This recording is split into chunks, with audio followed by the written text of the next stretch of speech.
Hey guys, it's Tony here at Game Freak Blog again, just bringing you another video, and it's the second in the Sega Vintage Collection series. This is the turn of Monster World, which is the trilogy of Wonderboy sequels that have been recently released on Xbox Live, PSN, and the Wii Virtual Console. So whatever console you have no excuse whatsoever about not downloading these games, unless you don't want them, of course. So this package basically features Monster World 4. This game was only ever available in Japan. It's the very first time it's ever seen a Western release.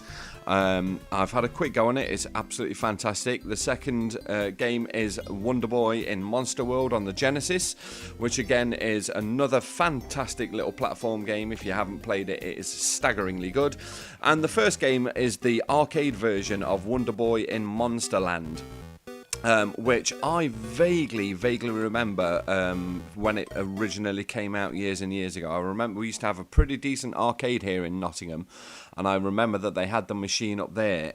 I can distinctly remember seeing the machine, but I can't really remember if I played it or not. But here we go. Essentially, the game is a kind of like arcade version of the Sega Master System version of Wonderboy in Monsterland.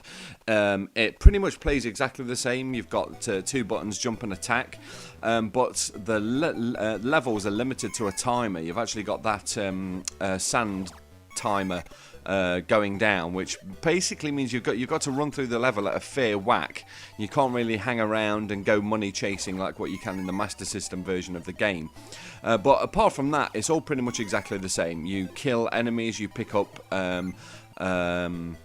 hearts to cure your health, you pick up money so you can buy different weapons, different tools, different magic attacks, so you can get different swords, you can equip shields, boots, all that kind of thing. Pretty much the bosses, as you can see here, they're exactly the same as the Master System version.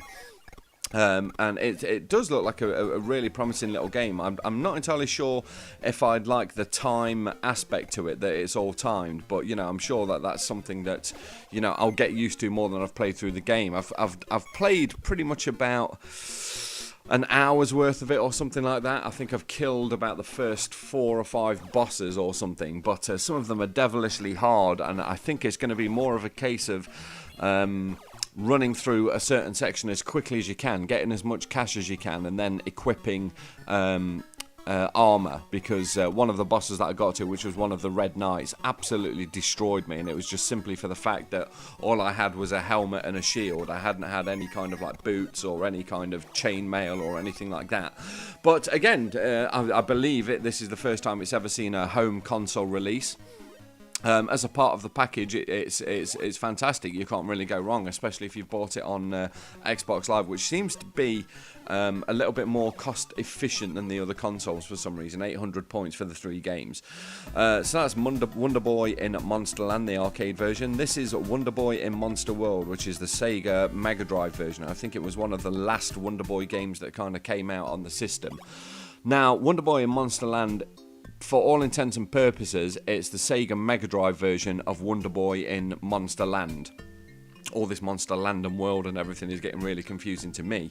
But they pretty much use all the same kind of like sound effects, so the sound that you'll hear when you're going in and out of doors, the way when you're picking up money, the little lovely Sega chink as like a arrow hits your shield. It's all exactly the same as the Master System versions, which, you know, is no bad thing. I'm not saying that as if it's like a bad point. It's a plus point. It looks absolutely fantastic. Some gorgeous parallax scrolling going on, and I don't believe that I actually played this on the Mega Drive, which I'm actually surprised at myself, because I'm a massive fan of the Wonderboy games, specifically Monsterland and Wonderboy 3: The Dragon's Trap.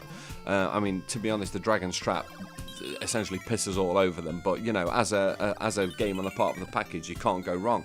And I mean, even looking at this level that's playing through here now, if you just scroll back to the start of the Wonderboy in Monsterland video, the level layout is pretty much exactly the same. I mean, alright, this one looks a lot better with the clouds in the background and the parallax scrolling, but the doors, the enemies, the snakes that are scrolling along there, it's exactly the same layout as the original game, and from what I can remember, pretty much the exact layout of the Master System version as well.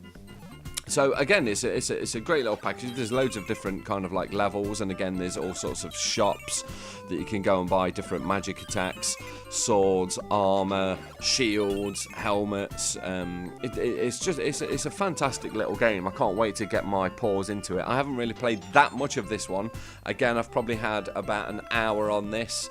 I think I got to kind of like the first main boss, killed him, and I'm on a separate section now. But it's a great little game. Can't wait to be getting stuck into it. And last but not least, this is Monster World 4, and this is the game that I mentioned right at the start, that this is the first time it's ever seen a release in the Western world, in the States or in Europe. And from the brief bit that I've actually played with the game, it is absolutely staggering. I mean, seriously, if you're on the fence about buying this package in particular, this one of the Sega Vintage Collection, just don't think about it. If you're a Sega fan, if you like the Wonderboy in Monsterland and Monster World games, buy this game, because I guarantee that you will absolutely love Monster World 4. From what I've played of it, it is fantastic. The controls are pinpoint to the top. Some of the things that I don't really like about the Monsterland and the Monster World games is there's a kind of slight lag in when you press your attack button to your sword coming out. I always tend to kind of take a few hits before I get into it, whereas this game, the control method, you press the button and you slash. It is absolutely brilliant. It's really colourful, it's really bright, the animation's nice and clean.